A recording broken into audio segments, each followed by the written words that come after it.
রাতে গ্রেপ্তার তৃণমূল কর্মী, গারদে পিটিয়ে খুন। পুলিশের কাণ্ডে আতঙ্কে বিরোধীরা। পুলিশের কাজ পুলিশ করছে না, পুলিশ আইনকে তোয়াক্কা না করেই চলছে। পুলিশ যদি নাগরিকের নিরাপত্তা বদলে ভয়ের কারণ হয়ে ওঠে, তাহলে আইনের শাসন কোথায়? অভিযুক্তের বিরুদ্ধে শত দোষ থাকতেই পারে, তা বলে পিটিয়ে খুন। হালি শহরে ঘটনায় রীতিমতো উত্তপ্ত রাজ্য রাজনীতি। এলাকায় তোলাবাজি, মারামারির অভিযোগ উঠেছিল বীরজু কুমারের বিরুদ্ধে। অভিযোগের পর শুক্রবার রাতে গ্রেপ্তার করা হয় কাঁচরাপাড়া 24 নম্বর ওয়ার্ডের বাসিন্দা বীরজু কুমারকে। শনিবার সকালে তৃণমূল কর্মীর মৃত্যুর খবর যায় পরিবারের কাছে। পরিবারের অভিযোগ, পুলিশ হেফাজতে পিটিয়ে খুন করা হয়েছে ওই যুবককে।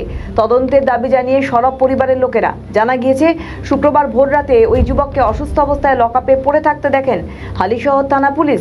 কল্যাণী জওহরলাল নেহরু হাসপাতালে নিয়ে গেলে চিকিৎসকরা তাকে মৃত বলে ঘোষণা করেন।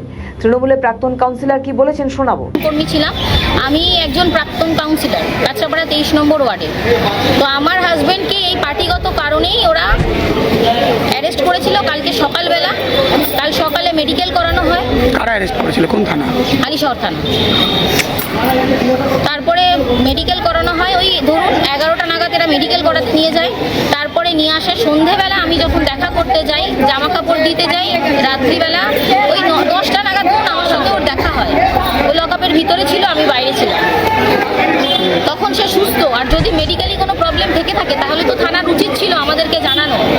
আইসি বা পিসিওসি যিনি ছিলেন না কেন, তার তত্ত্বাবধানেই আমি দেখা করেছি।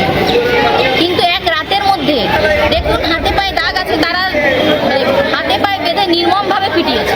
শোনালাম তৃণমূল কর্মীর স্ত্রী কি ভয়ঙ্কর কথা বললেন। তৃণমূল কর্মীর শরীরের একাধিক জায়গায় হাত পায়ে আঘাতের চিহ্ন ছিল। এই ঘটনার পর রাজ্যের বিরোধী দল তৃণমূল কংগ্রেস রীতিমতো সরব হয়েছে। শাসক দলের বিরুদ্ধে একরাশ ক্ষোভ উগরে দিয়েছে। আইনজীবী অরিন্দম কাঞ্জিলা সোশ্যাল মিডিয়ায় সরকারের বিরুদ্ধে কি বলেছেন শোনাবো। যদি ভিকটিমের পরিবার মনে করেন যে হ্যাঁ আমরা সিভিয়ার অ্যাকশন চাই, কারণ অলরেডি আমি খুব বেশি কিছু এই মুহূর্তে ডিটেলে এখন ডিসক্লোজ করব না, কারণ যেহেতু পুরো জিনিসটা এই মুহূর্তে একটা ইনভেস্টিগেশনের পার্ট, এটা এই মুহূর্তে ডিসক্লোজ করাটা খুব একটা ঠিক হবে না। কিন্তু তারপরেও বলছি, পলিটিক্যাল প্রেশার কিন্তু জেনারেট হয়েছে। খুব দায়িত্ব নিয়ে বলছি এবং প্রমাণ আছে বলে বলছি।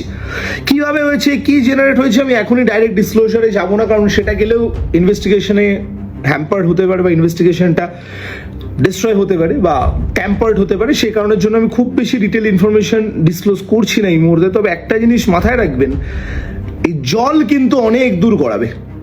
মার্ক মাই ওয়ার্ড, জল কিন্তু অনেক দূর গড়াবে। প্রশ্ন উঠছে, বিরোধীরা বিরোধিতা করলে কি বিজেপির পুলিশ শ্রীঘরে নিয়ে গিয়ে অত্যাচার করবে, পিটিয়ে মারবে পুলিশ অমানবিকভাবে? পুলিশের আসল কাজ কি সত্যি এটাই? কি এমন ঘটলো যার পরিণতিতে মৃত্যু? কি কারণে মৃত্যু হলো? পুলিশ হেফাজতে থাকা অবস্থায় কিভাবে বীরজুর মৃত্যু হলো এবং তার শরীরে আঘাতের চিহ্ন কিভাবে এলো? এই প্রশ্নগুলির উত্তর তদন্ত সাপেক্ষ। নজর থাকবে ঠিক কি উত্তর আসে সেই দিকেই। আমাদের ভিডিও ভালো লাগলে লাইক ও শেয়ার করুন। কমেন্ট সেকশনে আপনাদের মতামত জানান। আরও ভিডিও পেতে আমাদের চ্যানেলটিকে সাবস্ক্রাইব করুন এবং প্রতি মুহূর্তে খবরের আপডেট পেতে প্রেস করুন বেল আইকন।